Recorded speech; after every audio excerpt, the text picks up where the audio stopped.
अस्सलाम वालेकुम। आप देख रहे हैं क्रिकेट कॉर्नर और मैं हूँ आपके साथ अफसार खान। आज हम बात करने जा रहे हैं वर्ल्ड कप के सबसे बड़े मैच की, जिसका इंतज़ार लोग सालों से करते हैं। ये मैच खेला जाएगा पाकिस्तान और इंडिया के दरमियान। इससे पहले कि आप हम वीडियो को शुरू करें, आप हमारे चैनल को सब्सक्राइब कर लें और हमारे फेसबुक पेज को फॉलो कर लें। पाकिस्तान और इंडिया का जो मैच है वो अहमदाबाद में खेला जाएगा और वहाँ पे जो ग्राउंड की कैपेसिटी है वो 1,32,000 है और सारे के सारे जो टिकट्स हैं वो सेल हो चुके हैं और BCCI ने 10,000 और टिकट्स भी जारी कर दिए हैं। मीन के कम अज़ कम 1.5 लाख लोगों के सामने ये मुकाबला खेला जाएगा। ये एक हाई प्रेशर गेम होती है पाकिस्तान और इंडिया दोनों के लिए, और ये एक जंग होती है जो कि दो ममालिक के दरमियान क्रिकेट की सूरत में खेली जाती है। अहमदाबाद का जो विकेट है, सबसे पहले उसकी बात करते हैं तो अहमदाबाद में आपको बैटिंग विकेट मिलेगा और यहाँ पे जितनी आप बैटिंग स्ट्रेंथ आपकी होगी उतने ही आपके जीतने के चांसेस ज़्यादा हैं। अगर आप यहाँ पे टॉस जीते हैं तो आपको बॉलिंग करनी चाहिए ताकि आप रन चेज़ में जाएं, क्योंकि जैसे जैसे वक्त गुजरता है तो वैसे वैसे विकेट जो है वो बैटिंग के लिए साजगार बनता जाता है और डीओ फैक्टर भी होता है। तो चेज़ में ये है कि आपको डीओ फैक्टर से भी और विकेट क्योंकि बैटिंग के लिए साजगार होता है तो आप इससे फ़ायदा उठा सकते हैं। अब अगर आप हेड टू हेड की बात करें तो पाकिस्तान और इंडिया के दरमियान जो हेड टू हेड है वो 134 मैचेस खेले गए हैं, जिसमें से 73 मैचेस पाकिस्तान ने जीते हैं और 56 इंडिया ने जीते हैं। मीन के पाकिस्तान 18 मैचेस इंडिया से ज़्यादा जीता हुआ है। और अगर आप वर्ल्ड कप की बात करें तो ये एक इंटरेस्टिंग बात है कि वर्ल्ड कप में पाकिस्तान और इंडिया का 7 बार मुकाबला हुआ और 7 बार पाकिस्तान जो है वो इंडिया से आ रहा है।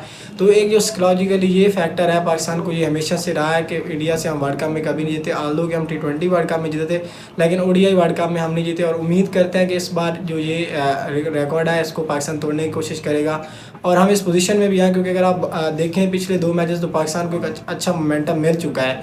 और एक मज़े की बात भी है, और ये आल्दो के पाकिस्तान के लिए लम्हा फिक्रिया भी है, लेकिन ये एक अच्छा पॉइंट भी है कि पाकिस्तानी बैटर्स जो हैं वो बाबर के स्कोर ना करने के बावजूद भी अच्छा स्कोर कर रहे हैं। और अब्दुल्ला ने क्या, रिजवान तो खैर पाकिस्तानी टीम की अब जो है ना वो बैकबोन बन चुके हैं। उसके बाद की प्लेयर्स देखें तो की प्लेयर्स में मैंने जो रखे हैं पाकिस्तान की तरफ से बाबर आजम रखे हैं। आल्दो के वो इतना अच्छा नहीं कर पा रहे, लास्ट उनकी ने नेपाल के खिलाफ ही है एक इनिंग, लेकिन उसके बावजूद अगर आप देखें तो Babar Azam highly rated batsman है और वर्ल्ड नंबर 1 भी हैं। तो उनसे उम्मीद की जा रही है कि वो जो पाकिस्तान और इंडिया का बड़ा मैच है उसमें स्कोर करेंगे। इससे पहले तो उन्होंने स्कोर नहीं किए, लेकिन अब उनसे उम्मीद की जा रही है कि वो बड़ा स्कोर करेंगे और हमारी दुआ है कि वो बड़ा स्कोर करें। उसके बाद मैंने अब्दुल्ला शफीक को रखा है। अब्दुल्ला शफीक यंग टैलेंट है और जिस तरह से उन्होंने पिछले मैच में सेंचुरी स्कोर किया, ऐसा लग रहा था कि पाकिस्तान जो है वो इस मैच से बाहर चला जाएगा, लेकिन अब्दुल्ला ने जिस तरह से उसने खेला है, मेरे ख्याल में अब्दुल्ला शफीक जो वो हमारे टॉप 5 में आते हैं। उसके बाद है मोहम्मद रिजवान आजकल भाई पाकिस्तान की टीम की बैकबोन है। अब देखें तो बाबर आजम से भी ज़्यादा अच्छा वो खेल रहे हैं और जो उनकी 2023 में एवरेज है वो 80 के राउंड अबाउट है। मीन के 80 की एवरेज से वो स्कोर कर रहे हैं और ऑलमोस्ट हर मैच में जब भी पाकिस्तान को मुश्किल पेश आई है मोहम्मद रिजवान आगे बढ़े हैं और उन्होंने पाकिस्तान को संभाला है। उसके बाद बॉलिंग में मैंने शहीन शाह अफरीदी को रखा है। शहीन शाह अफरीदी ऑफ कलर लग रहा है और सुनने में आ रहा है कि हो सकता है वो अगला मैच ना भी खेलें, लेकिन अगर अगला मैच खेलते हैं तो इंडिया के ऊपर एक नफसियाती प्रेशर है शहीन का, क्योंकि शहीन ने हमेशा ही उनके खिलाफ पावर प्ले में आउटस्टैंडिंग किया है। T20 में तो स्पेशली उन्होंने आउटस्टैंडिंग किया, लेकिन जो एशिया कप का पहला मैच था उसमें भी शहीन शाह अफरीदी ने इंडिया के खिलाफ जो बॉलिंग की थी वो सबके सामने रोहित शर्मा, श्रेयस अय्यर इनको आउट किया था उसने, और उसका जो साइकोलॉजिकल प्रेशर है वो इंडिया के ऊपर है। उसके बाद है हारिस रऊफ आल्दो के रन ज़्यादा खाते हैं, लेकिन उनका प्लस पॉइंट ये है कि वो सेट बैट्समैन को आउट करने की सलाहियत रखते हैं। जब वो मिडल में ओवर्स करते हैं तो उनको रन्स तो लगते हैं, लेकिन उसके साथ साथ वो विकेट लेने की सलाहियत रखते हैं। तो मैंने हारिस रऊफ को भी शामिल किया है। हसन अली को मैंने इंटरेस्टिंगली शामिल नहीं किया अपने टॉप 5 में, लेकिन उम्मीद है कि हसन अली जिस तरह से हम उसको ले रहे थे हल्का, उससे कहीं ज़्यादा अच्छा वो परफॉर्म कर रहा है। आप श्रीलंका का मैच ही देख लें तो उसी ने कम बैक करवाया था पाकिस्तान को। उसके बाद अब इंडिया की टॉप 5 देखें तो मैंने वहाँ से लिए हैं रोहित शर्मा ने लास्ट मैच में इंडिया की तरफ से 23 सेंचुरी की और वो ODI जो इंटरनेशनल सिक्सेस है उसमें वो बंदा अब नंबर 1 बन गया कि स्केल और शायद अफरीदी को उसने क्रॉस कर लिया है। तो मैंने रोहित शर्मा को रखा है। उसके बाद विराट कोहली 2 मैचेस खेले हैं वर्ल्ड कप के और दोनों में उन्होंने 50 स्कोर किया है। ऑस्ट्रेलिया के खिलाफ तो एक बहुत ज़्यादा क्रूशियल इनिंग उन्होंने खेली और उसके बाद आल्दो अफगानिस्तान के खिलाफ एक स्टेज सेट हो गया था, लेकिन उसके बावजूद विराट ने भी अच्छा खेला और उन्होंने 56 रन किए। उसके बाद हम बात करेंगे KL राहुल की। मीन की मैंने नंबर 3 पे रखा है KL राहुल को। KL राहुल जैसे कि आप जानते हैं कि IPL में इंजर्ड हो गए थे, लेकिन उसके बाद उन्होंने कम बैक किया। उनका एशिया कप भी अच्छा रहा है, पाकिस्तान के खिलाफ उन्होंने 100 स्कोर किया। उसके बाद जो वर्ल्ड कप का ओपनर मैच था उनका ऑस्ट्रेलिया के खिलाफ, उसमें भी उसने 97 रन स्कोर किए। तो एक आउटस्टैंडिंग इनिंग खेली। इंडिया के 3 पे 2 आउट हो गए थे। और उसके बाद जो KL राहुल और विराट कोहली ने इंडिया को संभाला, मेरे ख्याल में KL राहुल जो है वो भी टॉप 5 में आते हैं। उसके बाद है कुलदीप कुलदीप यादव जैसे कि आप जानते हैं कि लेग स्पिनर हैं और वो पाकिस्तान के खिलाफ उनका अगर आप प्रीवियस रिकॉर्ड देखें तो अच्छा, स्पेशली बाबर के अगेंस्ट जो उसका रिकॉर्ड है वो बहुत ज़्यादा अच्छा है, क्योंकि बाबर को वो 3 से 4 बार आउट कर चुके हैं। तो मैंने कुलदीप यादव को रखा है जो कि इंडिया के लिए प्लस पॉइंट साबित हो सकते हैं।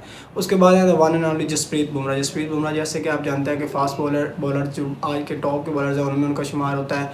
इंजरी के बाद वो वापस आए हैं और उन्होंने आउटस्टैंडिंग बॉलिंग किया। पिछले मैच में उन्होंने 4 विकेट्स लिए और जब भी उनको कप्तान लाते हैं तो वो मोस्टली विकेट्स निकालते हैं। तो मैंने रखा है जसप्रीत बुमराह को। अब बातें हैं स्ट्रेंथ और वीकनेसेस की तरफ। अगर आप पाकिस्तान की स्ट्रेंथ और वीकनेसेस देखें तो हमारी जो फास्ट बॉलिंग है वो हमारी स्ट्रेंथ है। आल्दो के पिछले 2 मैचेस में स्कोर लगे हैं, लेकिन एंड पे हमारे बॉलर्स ने अच्छा कम बैक किया। हसन ने भी विकेटें ली हैं और हारिस रऊफ ने भी विकेटें ली हैं। शहनशाह अफरीदी थोड़े से ऑफ कलर नज़र आ रहे हैं और उम्मीद करता हूँ कि वो भी अगर अगला मैच खेलते हैं, क्योंकि ये भी कहा जा रहा है कि शायद वो ये मैच ना खेलें। अगर वो ये मैच खेलते हैं तो होप्स हो कि जो इंडियन के ऊपर उनका प्रेशर है वो उसका फ़ायदा उठाएंगे और अर्ली ऑन भी विकेट्स लेके देंगे, जो कि पाकिस्तान का मसला है। उसके बाद अगर आप पाकिस्तान की वीकनेसेस देखें तो हमारे स्पिन अटैक, हमारे स्पिनर्स जो है वो पिछले काफ़ी अरसे से अच्छा नहीं कर रहे। एशिया कप आप देख लें या वर्ल्ड कप के पहले 2 मैचेस देख लें तो हमारे स्पिनर्स ने इतना खास डोमिनेट नहीं किया। एक आधी विकेट ले जाते हैं, बीच में इफ्तिखार अहमद उनसे अच्छी बॉलिंग कर जाते हैं, विकेट ले जाते हैं, लेकिन नवाज़ और शादाब टोटली ऑफ कलर हैं अभी तक अगर बॉल के साथ देखा जाए तो। उसके बाद जो हमारी वीकनेस है वो टॉप ऑर्डर भी है। कहीं ना कहीं पे हम टॉप ऑर्डर में भी फ्लॉप हो रहे हैं। बाबर स्कोर नहीं कर रहे, पहले फ़खर थे वो नहीं कर रहे थे, फिर हमने अब्दुल्ला को चांस दिया तो उसने स्कोर किया। इमाम भी उस तरह से स्कोर नहीं कर रहे थे जो कि उनकी पिछली जैसे बैटिंग चाह रही थी। इमाम तो सिर्फ पाकिस्तान में उनका रिकॉर्ड अच्छा, लेकिन जैसे जैसे बाहर जाते हैं तो उनका रिकॉर्ड इतना अच्छा नहीं है।